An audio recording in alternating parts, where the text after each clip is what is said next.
Hello guys, dito na siya oh. Third time ko siyang i-attempt na pakawalan. Kung lilipad siya palayo. Yehey! Doon na siya, lumipad. Yehey! Nandun na, lumipad. Thank you. At lumipad na rin siya. Gusto niya ng freedom. Tingnan ko saan napunta. Sige, ay doon sa kalsada. Doon siya sa kalsada, sa gitna, lumayo na, mabuti naman, at least, ano na siya guys, 2 years na siya dito sa akin, kaya pinakawalan ko, naawa naman ako. Ngayon magsasummer na, mag-umpisa na yung init, kaya yan,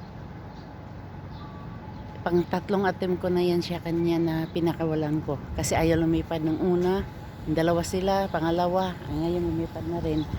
So thank you, andyan hanggang dyan lang, bye bye.